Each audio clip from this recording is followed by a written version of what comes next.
Hello friends, fourth class जी science में अॼु असां वटि टॉपिक आहे साउंड। वैसे त असां पंहिंजे प्रीवियस लेक्चर में साउंड जे बारे में डिटेल सां पढ़ी आया आहियूं, जंहिंमें असां साउंड जी वज़ाहत, साउंड जो ठहणु ऐं साउंड जी ट्रेवलिंग वग़ैरह पढ़ियो आहियूं। हाणे असां इन जे बारे में कुझु वधीक पढ़ूं था त sound is also a form of energy. Sound बि एनर्जी जी हिकु हालत आहे, but it is not measured in joules. पर साउंड खे हीट एनर्जी वांगुरु जूल्स में न मापियो वेंदो आहे। जीअं हीट एनर्जी जो बुनियादी एको जेको आहे उहो जूल्स आहे, ठीकु आहे। सो एज हीट एनर्जी वांगुरु हिन जो बुनियादी एको जूल्स न आहे। So sound is described in terms of intensity in decibels. Sound खे वरी इंटेंसिटी जे हिसाब सां मापियो वेंदो आहे ऐं इन जी जेकी इंटेंसिटी आहे उहा डेसिबल्स में काउंट थींदी आहे। हे जेकी डेसिबल्स तव्हां ॾिसो था पिया, सो हिन खे माना डेसिबल्स में मापियो वेंदो आहे। So sound is described in the way it is perceived by healthy human ears. Sound खे अहिड़े तरीक़े सां बयानु कयो वञे थो पियो जीअं हिकु हेल्दी इंसान जा कन माना इन खे महसूस या ॿुधी सघंदा आहिनि, त उन इंटेंसिटी जे हिसाब सां इन खे बयानु कयो वेंदो आहे। So a sound that produces at an intensity level of about 135 decibels in a common term is called loudness। हाणे अहिड़ो आवाज़ जेको 135 या 135 खां वधीक लेवल जी इंटेंसिटी ते तयारु थिए उनखे लाउडनेस मीन्स तमामु वॾो आवाज़ या पड़ादो चयो वञे थो।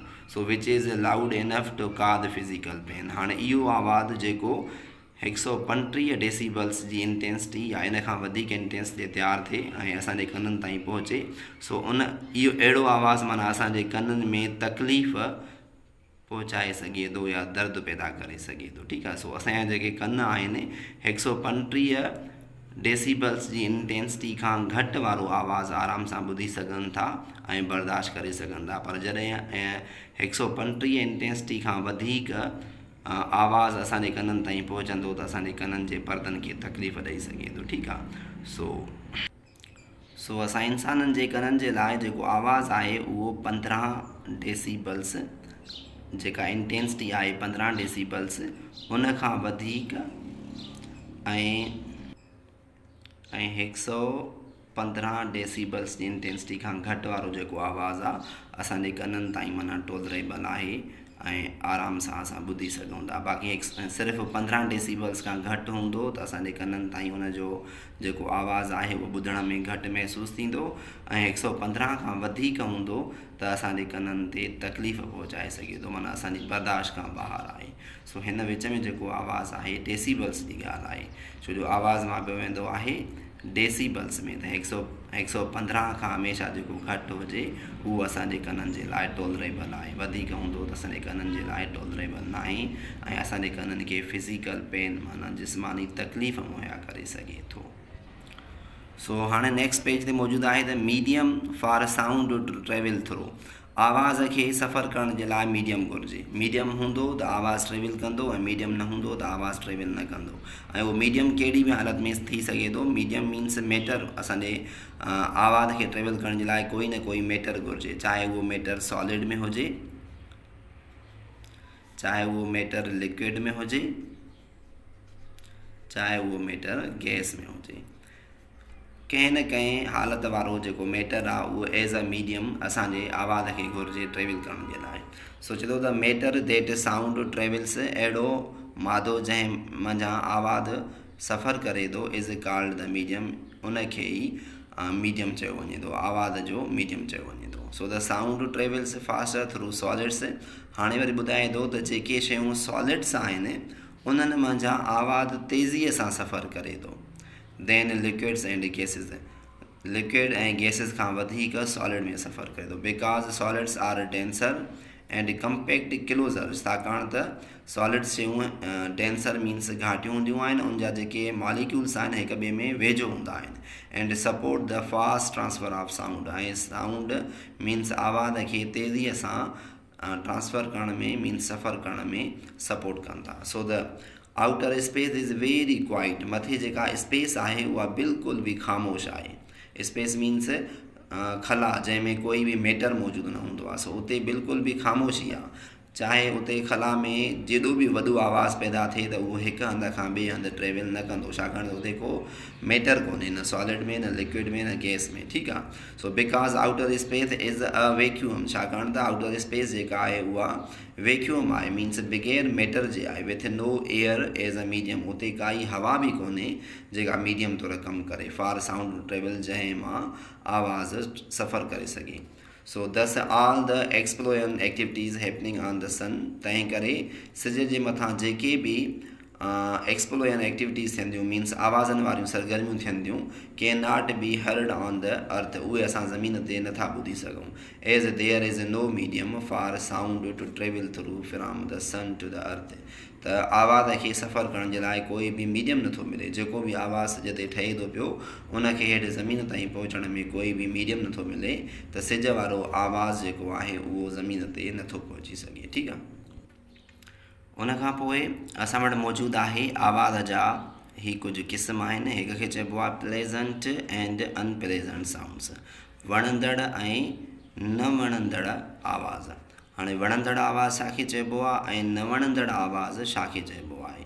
सो न वणंदड़ आवाज़ मीन्स गोड़, जेको असांजे कननि खे डिस्टर्बेंस पैदा करे ॿुधण में, उनखे अनप्लेज़ेंट साउंड चइबो आहे, ठीकु आहे। उनजे बारे में वज़ाहत सां पढ़ूं था।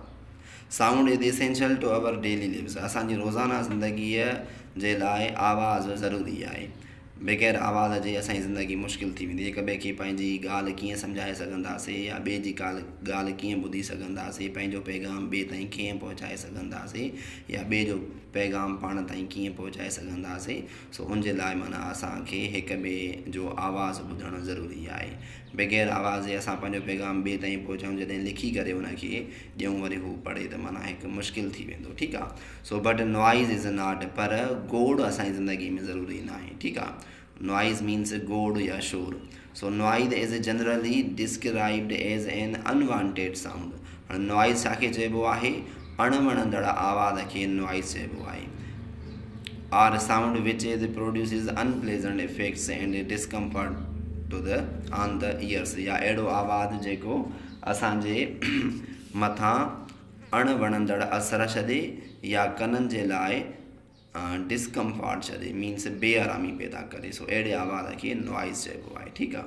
सो मिसाल तौरु हाणे असां निंड में पिया आहियूं न, कॾहिं कॾहिं त तमामु तेज़ आवाज़ बि असांखे नॉइज़ नाहे लॻंदो, छो जो असांखे डिस्कम्फर्ट नाहे कंदो। मिसाल तौरु असां कॾहिं का मूवी ॾिसणु चाहींदा आहियूं, पोइ उनखे वॾो आवाज़ु ॾेई करे, मिसाल तौरु सिनेमा हॉल में अगरि असां वेंदा आहियूं त भले केॾो बि वॾो आवाज़ु हूंदो आहे लाउड स्पीकर जो, त असांजे कननि जे लाइ डिस्कम्फर्ट पैदा न कंदो आहे, त उन आवाज़ खे असां नॉइज़ नथा चऊं, छो जो असांखे उन आवाज़ जी उन वक़्तु ज़रूरत आहे, असांजा कन उनखे बर्दाश्त बि कनि था पिया, ऐं इहो असांजे कननि खे डिस्कम्फर्ट नथो ॾिए। त सिनेमा जो एॾो वॾो आवाज़ ई माना असांखे नॉइज़ नथो महसूसु थिए। पर जॾहिं असां निंड में सुम्हण जी कोशिशि कंदा आहियूं ऐं उते सिर्फ़ु मच्छर जो नंढिड़ो आवाज़ु तव्हां महसूसु कयो हूंदो, जॾहिं असां सुम्हण जी कोशिशि कंदा आहियूं, मखे या मच्छर जो नंढिड़ो जेको आवाज़ु हूंदो आहे उहो बि असांजे कननि खे डिस्कम्फर्ट पैदा कंदो आहे, ऐं असां चाहींदा आहियूं त इहो मच्छर या मखे तां हली वञे, ठीकु आहे।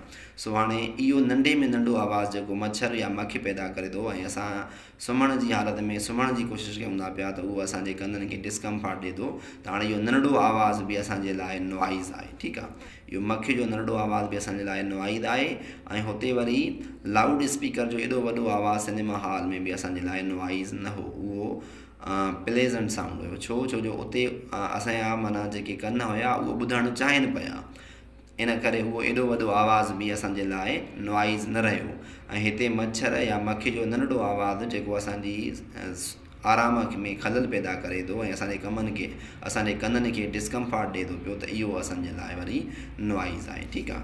चए थो वेन साउंड बिकम्स नॉइज़। हाणे ॿुधायो त आवाज़ु कॾहिं गोड़ बणिजे थो। When it either interferes with our normal activities, जॾहिं उहो असांजी नॉर्मल एक्टिविटीज़ में इंटरफेयर पैदा करे, मीन्स मुदाख़लत ॾिए। जॾहिं बि असां पंहिंजी नॉर्मल काई बि एक्टिविटी कयूं ऐं उन में जेको आवाज़ु मुदाख़लत पैदा करे उनखे असां नॉइज़ चवंदासीं, ठीकु आहे। सच इज़ स्लीपिंग, जीअं असां निंड जी कोशिशि कयूं, कन्वर्सेशन हिक ॿिए सां गुफ़्तगू कयूं,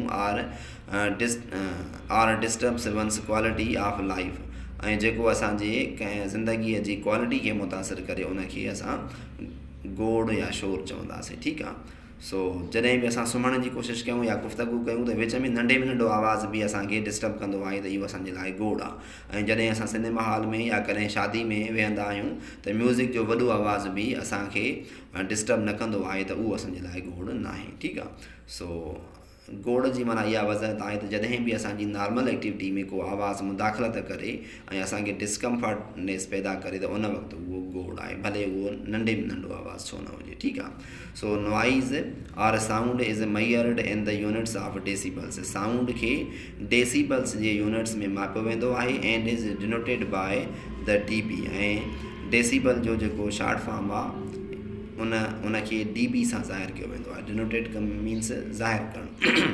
सो डी नंढी कटबी आहे ऐं बी वॾी कटबी आहे। इहो उसूल आहे डेसिबल जो। जॾहिं तव्हां निशानी लिखो त माना डी नंढी ऐं बी वॾी कबी त dB जेको आहे इहो डेसिबल्स माना यूनिट आहे साउंड खे मापण जो। सो noise which is more than 115, अहिड़ो आवाज़ जेको 115 डेसिबल खां वॾो हुजे इज़ नॉट टॉलरेबल, उहो असांजे कननि जे लाइ बर्दाश्त जहिड़ो न आहे। त जॾहिं असांजे कननि में 115 खां वॾो आवाज़ एंटर कंदो त असांजे कननि खे नुक़सानु ॾेई सघे थो या तकलीफ़ ॾेई सघे थो। सो industrial limit of sound in the industries must be 75 dB। हाणे कंहिं बि इंडस्ट्री इलाइक़नि में जेको कारखाननि में अंदरि मशीनुनि जो आवाज़ु आहे उनखे 75 dB ताईं मेंटेन कयो वेंदो आहे। अगरि कोई 75 dB खां वधीक पंहिंजी मशीनुनि जो आवाज़ु रखंदो त उन इलाइक़े में रहंदड़ माण्हू या उन में अंदरि मज़दूर जेके कमु कनि था उन्हनि जे कननि खे नुक़सानु पहुचाए सघे थो ऐं उन्हनि जा कननि जा पर्दा फाटी सघनि था ऐं उहे बोड़ा थी सघनि था। ठीकु आहे। सो इहो जेको उसूल आहे 75 dB डेसिबल्स वारो, इहो कंहिं मुनक़द कयो आहे according the according to the World Health Organization. दुनिया जी सिहत जो हिकु इदारो आहे, उन जे तरफ़ां इहो उसूल ठाहियो वियो आहे त कंहिं बि इलाइक़े में अगरि कोई फैक्ट्री इंस्टॉल करे थो पियो त उन में अंदरि जेकी मशीना यूज़ थींदियूं उन्हनि जो जेको आवाज़ु आहे उहो 75 dB खां घटि हुजणु घुरिजे, जीअं उते मज़दूर बि महफ़ूज़ रही सघनि ऐं उन इलाइक़े में रहंदड़ जेके रहाइशी माण्हू आहिनि उहे बि उन आवाज़ जे गोड़ खां महफ़ूज़ रही सघनि। ठीकु आहे। सो हिन यूनिट जो हाणे आख़िरी टॉपिक आहे त what are the sources of noise pollution. हाणे आवाज़ जे गदिलाइण जा ज़रिया कहिड़ा आहिनि। त आवाज़ जो गदिलाइण या आवाज़ जेको गोड़ वारो आवाज़ु आहे उहो किथां किथां पैदा थींदो आहे। So noise can come from many places. गोड़ केतिरनि ई जॻहनि खां असां ताईं पहुची सघे थो।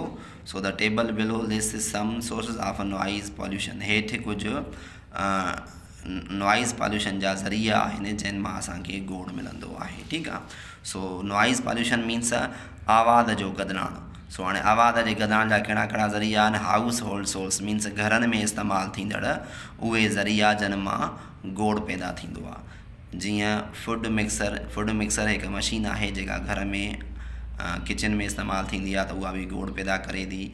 ग्राइंडर मीन्स पीअण वारी मशीन आहे। वैक्यूम क्लीनर सफ़ाई करण वारी मशीन आहे। वॉशिंग मशीन आहे एंड ड्रायर आहे। सो इहे जेके मशीनूं आहिनि घरनि में इस्तेमालु थियंदियूं इन्हनि सां गोड़ पैदा थिए थो। कूलर आहे, उनखां पोइ एयर कंडीशन आहे, loud speakers of sound systems and TV जा लाउड स्पीकर या कंहिं बि साउंड सिस्टम जा जेके स्पीकर घरनि में यूज़ थियनि था शादियुनि मुरादुनि में, सो उन्हनि मां गोड़ पैदा थिए थो। आईपॉड्स आहिनि एंड ईयरफोन्स आहिनि, इन्हनि मां बि गोड़ पैदा थिए थो। ईयरफोन कननि में इस्तेमालु थींदो आहे पर हुनजो हिकिड़ो आवाज़ जी लिमिट आहे, थोरो वधाईंदो त माना उहो तव्हांजे कननि में तकलीफ़ वारो सबबु बणिजी सघे थो। ठीकु आहे। सो कंप्यूटर गेम्स आहिनि, नंढा ॿार जॾहिं घर में कंप्यूटर गेम्स खेॾंदा आहिनि त उन मां गोड़ पैदा थींदो आहे। या डॉग्स बार्किंग माना कुतनि जो भौंकणु, जेको घरनि में कुतनि जो भौंकणु थिए थो उन्हनि मां बि ही सभु जेके ज़रिया आहिनि इहे घरनि में इस्तेमालु थींदा आहिनि। ठीकु आहे। उनखां पोइ सोशल इवेंट्स मीन्स ॿाहिरि समाज में जेके प्रोग्राम थियनि था पिया उन्हनि मां गोड़ पैदा थींदो। सो उहे समाज जा प्रोग्राम कहिड़ा कहिड़ा आहिनि। जीअं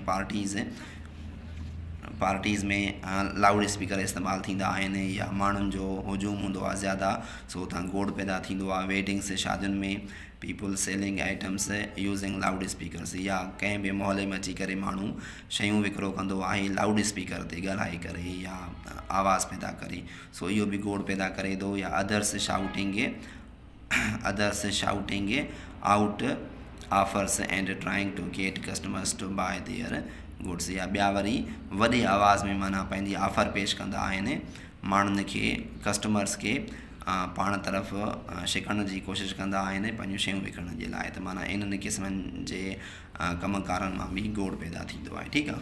उन खां पोइ कमर्शियल एंड इंडस्ट्रियल एक्टिविटीज़ माना कारखाननि में इस्तेमालु थींदड़ जेके एक्टिविटीज़ आहिनि उतां बि गोड़ पैदा थी थो। उते मिसाल तौरु कमर्शियल मीन्स वापारी या सनअती एक्टिविटीज़ में कहिड़ियूं कहिड़ियूं शामिल आहिनि जीअं प्रिंटिंग प्रेसिस माना छापण वारी मशीन आहे अख़बार वग़ैरह या किताब छापण वारी मशीन आहे मैन्युफैक्चरिंग इंडस्ट्रीज़ के बि शयूं तयारु करण वारियूं इंडस्ट्रीज़ आहिनि कंस्ट्रक्शन साइट्स मीन्स कंहिं बि जॻहियुनि जी तामीराती जॻहियुनि ते जेको मशीनरी इस्तेमालु थिए थी उते बि साउंड पैदा थिए थो।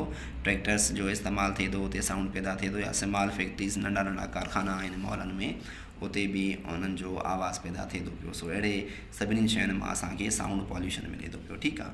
सो उन खां पोइ आहे ट्रांसपोर्टेशन मीन्स गाॾियुनि जी आम तरफ़ सो एरोप्लेन्स मथां हवाई जहाज़ गुज़री वियो त आवाज़ पैदा करे थो। ट्रेन्स जे वञण सां आवाज़ पैदा थिए थो। बाइक्स विदाउट साइलेंसर्स बग़ैर साइलेंसर्स जे बाइक हलाइण सां बि आवाज़ पैदा थिए थो या हॉकिंग व्हीकल्स गाॾियुनि जे हारून ॾियण सां बि आवाज़ पैदा थिए थो। सो इन्हनि सभिनी शयुनि मां साउंड पॉल्यूशन पैदा थिए थो पियो ठीकु आहे। उन खां पोइ हाणे साउंड पॉल्यूशन जो असांजे सिहत जे मथां कहिड़ो असरु थिए थो। So effects of noise pollution आवाज़ जे गदिलाइण जा असर prolonged exposure to the sound prolonged exposure of noise to a person कंहिं बि कोई बि माण्हू अगरि घणे अरसे ताईं प्रोलॉन्ग्ड मीन्स घणे अरसे ताईं कोई बि इंसानु अगरि घणे अरसे ताईं इन आवाज़ जे माहौल में रहंदो विल डैमेज देयर ईयर ड्रम्स पोइ उन्हनि जा जेके ईयर ड्रम्स आहिनि मीन्स कननि जा जेके अंदरि परदा हूंदा आहिनि उहे नुक़सान में ईंदा आहिनि विच में रिज़ल्ट इन अ परमानेंट हियरिंग लॉस ऐं जंहिंसां हुनजी मुकमल तौर ते हमेशह लाइ हियर लॉस मीन्स आवाज़ जी कुवत विञाइजी सघिजे थी। सो अदर इफेक्ट्स में रिज़ल्ट इन अदर इफेक्ट्स में इंक्लूड हेडेक्स ॿिया जेके असर आहिनि सिहत जे मथां उन मां मथे जो सूरु थी सघे थो इरिटेबिलिटी तबियत में चिड़चिड़ापन पैदा थी सघे थो and in extreme cases freight ऐं घणनि केसिस में फ्राइट मीन्स माण्हुनि खे आवाज़ खां ख़ौफ़ पैदा थी सघे थो एंड हेयर लॉस ऐं वारनि जो किरण बि थी सघे थो। अगरि कंहिं माण्हूअ खे काफ़ी अरसे ताईं शोर जे माहौल में रखियो वञे त उन्हनि जा वार बि छणी सघनि था। सो ही असर आहिनि साउंड पॉल्यूशन जा या नॉइज़ पॉल्यूशन जा। सो इन सां गॾु असांजो यूनिट नंबर 8 मुकमल थियो। हाणे 8 नंबर यूनिट अगरि तव्हां चङी तरह पढ़ियो आहे ऐं तव्हांखे सम्झ में आयो आहे त पोइ ही उन जी समरी आहे नेक्स्ट पेज ते त हिन समरी खे चङी तरह पढ़ी छॾियो त साउंड जेको आहे उन जे बारे में ही कुझु वज़ाहत आहे त वाट इज़ साउंड साउंड छा हूंदो आहे हाउ इज़ साउंड प्रोड्यूस आवाज़ कीअं पैदा थींदो आहे ऐं हाउ डज़ साउंड ट्रेवल आवाज़ कीअं सफ़र कंदो आहे ही सभु शयूं असां पोइ हिते पढ़ी चुका आहियूं। हे इन्हनि जी वज़ाहत हेठि शॉर्ट फॉर्म में लिखियलु आहे त आवाज़ कीअं ठहंदो आहे वाइब्रेटिंग ऑब्जेक्ट्स एंड वाइब्रेशन जॾहिं बि कंहिं शयुनि में वाइब्रेशन पैदा थिए त उतां साउंड पैदा थींदो आहे ठीकु आहे। सो हाणे साउंड आहे छा what is sound sound is a form of energy sound energy जी हिकु हालत आहे sound is describe in decibels ऐं साउंड खे डेसिबल्स में ज़ाहिर कयो वेंदो आहे। सो ही सभु शयूं समरी में शामिल आहिनि जेके असां पढ़ी चुका आहियूं। इहे हिकु दफ़ो तव्हां पढ़ी छॾिजो। उन खां पोइ वरी नेक्स्ट पेज ते हिन चैप्टर जी हिकु टेस्ट आहे जंहिंमें सवाल जवाब आहिनि हे मैच द कॉलम्स आहिनि हेठि सवाल जवाब आहिनि इहे शयूं तव्हां पंहिंजी टेस्ट तौरु हल कयो त तव्हांजे लाइ बहितरु रहंदो ठीकु आहे। सो नेक्स्ट लेक्चर में इंशाल्लाह असां चैप्टर नंबर 9 स्टार्ट कंदासीं।